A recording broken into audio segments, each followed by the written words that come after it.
आगामी 2024 के लोकसभा चुनाव को लेकर सभी राजनीतिक दलों ने तैयारियां तेज कर दी हैं। जहां एक तरफ कांग्रेस सहित 26 राजनीतिक दलों का महागठबंधन तैयारी में जुटा हुआ है, वहीं बीजेपी अपने सहयोगी दलों के साथ तैयारियों को अमली जामा पहनाने में लगी हुई है। मौजूदा समय में राजनीतिक दलों को आगामी 2024 के लोकसभा चुनाव से क्या आस है और उनका आकलन क्या कुछ कहता है, इन्हीं तमाम विषयों को लेकर हमारे संवाददाता ने रोहित विक्रम सिंह ने सपा सचिव डॉक्टर सत्यनारायण सचान से खास बातचीत की।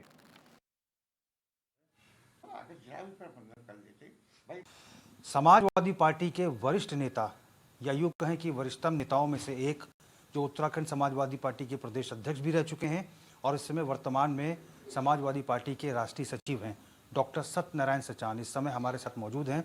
बहुत सारे राजनीतिक प्रश्न इनसे लेंगे। इस समय देहरादून वो पहुंचे हुए हैं। सचान साहब, सबसे पहला प्रश्न मेरा ये रहेगा कि क्या इस बीच हाईकमान से मुलाकात हुई, अखिलेश यादव जी से मुलाकात हुई, किसी बड़े नेता से मुलाकात हुई, आगामी चुनाव को लेकर कुछ चिंतन मंथन हुआ है? देखिए, अभी 1 महीना पहले माननीय राष्ट्रीय अध्यक्ष जी से लखनऊ में वार्ता हुई थी और उनके साथ समाजवादी पार्टी के राजेंद्र चौधरी जी, जो यहाँ के प्रभारी भी रहे हैं और एक बहुत बड़े समाजवादी चिंतक हैं, उनसे डिस्कशन हुआ था और कई मुद्दों पर कि उत्तराखंड में अल्टीमेटली समाजवादी पार्टी क्या करेगी और देश की राजनीति में समाजवादी पार्टी का क्या रोल रहेगा।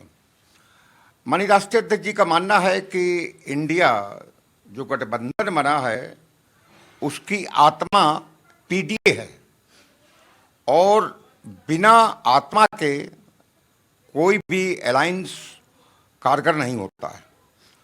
तो उनका मानना है कि पीडीए इंडिया के साथ मिलकर के पूरे देश में भारतीय जनता पार्टी को शिकस्त देगा। और राष्ट्रीय अध्यक्ष जी माननीय अखिलेश यादव जी, उनका कहना है कि जब तक पिछड़े दलितों अल्पसंख्यकों को उनको उनका संवैधानिक हक नहीं मिलता है, तब तक एक तरीके से स्वतंत्रता हमारी बेईमानी है। हमारी इसी वजह से उन्होंने कहा है कि पिछड़े दलितों अल्पसंख्यकों को उनका संवैधानिक अधिकार मिले। अभी चर्चा राष्ट्रीय अध्यक्ष जी से हुई थी जब ये महिला आरक्षण बिल आया, उस पर भी राष्ट्रीय अध्यक्ष जी का बिल्कुल स्पष्ट मत है। उनका स्पष्ट कहना है कि जब तक पिछड़े हुए वर्गों की महिलाओं को और अल्पसंख्यक महिलाओं को सदन में आप हिस्सेदारी नहीं देंगे तो ये कौन सा आपका महिला आरक्षण बिल है। और उस महिला आरक्षण बिल की आप यहाँ तारीफ कर रहे हैं, जो लागू कब होगा वही तिथि अभी नहीं मालूम है। 29 में लागू होगा, 34 में लागू होगा या उसके बाद लागू होगा।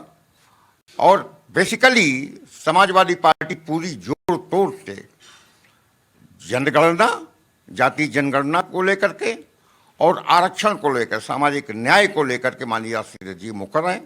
और अभी मध्य प्रदेश का जो उनका दौरा था, मध्य प्रदेश का दौरा बहुत सफल रहा और माननीय राष्ट्रीय अध्यक्ष जी ने निर्देश दिया है कि लगभग सभी प्रांतों में जो हमारे आगे चुनाव होंगे 2024 को, उनमें भी भागीदारी हम करेंगे। अच्छा सर, अगला प्रश्न मेरा बहुत महत्वपूर्ण है। उत्तराखंड में बाई इलेक्शन हुआ, उपचुनाव, बागेश्वर उपचुनाव, और चूंकि 26 दलों का आप लोगों का महागठबंधन है, Indian national democratic inclusive alliance, आप भी हैं, कांग्रेस भी है, उसमें तमाम दल हैं।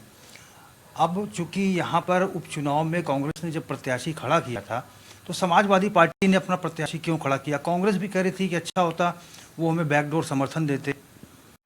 देखिए, ये जो बैकडोर समर्थन, ये शब्द राजनीति में उचित नहीं होता है। हम स्वयं चाहते थे कि कांग्रेस पहल करेगी, क्योंकि ये मैं मानता हूं कि उत्तराखंड में कांग्रेस बड़ा दल है, उत्तर प्रदेश में समाजवादी पार्टी बड़ा दल है।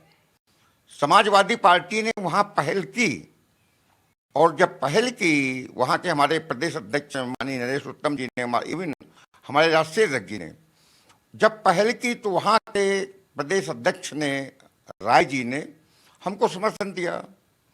यहाँ भी जरा भी पहल हो जाती तो मैं समझता हूँ कि ये कांग्रेस की लापरवाही उत्तराखंड में रही, यहाँ के नेताओं की लापरवाही रही और मुझे ऐसा लगता है कि जब बाद में अभी मेरी वार्ता हुई थी कुछ कांग्रेस के बड़े नेताओं से, तो उन्होंने कहा कि नहीं, कोऑर्डिनेट हमें करना चाहिए था, लेकिन उनसे गलती हुई।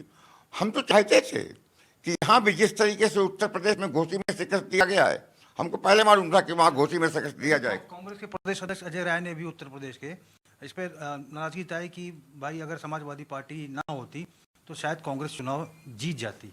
नहीं, लेकिन उन्होंने नाराजगी समाजवादी पार्टी के ऊपर व्यक्त की। उनको नाराजगी अपने राष्ट्रीय नेतृत्व और उत्तराखंड के कांग्रेस के नेतृत्व पर नाराजगी व्यक्त करनी चाहिए कि यहाँ के लोगों ने क्यों नहीं कोऑर्डिनेट किया समाजवादी पार्टी से, यहाँ के लोगों ने, कांग्रेस के लोगों ने क्यों नहीं कोऑर्डिनेट किया। अगर यहाँ के लोग कोऑर्डिनेट कर लेते तो मैं समझता हूँ कि यहाँ पर बागेश्वर सीट ये बीजेपी की झोली में न जाती, ये कांग्रेस की झोली में जाती।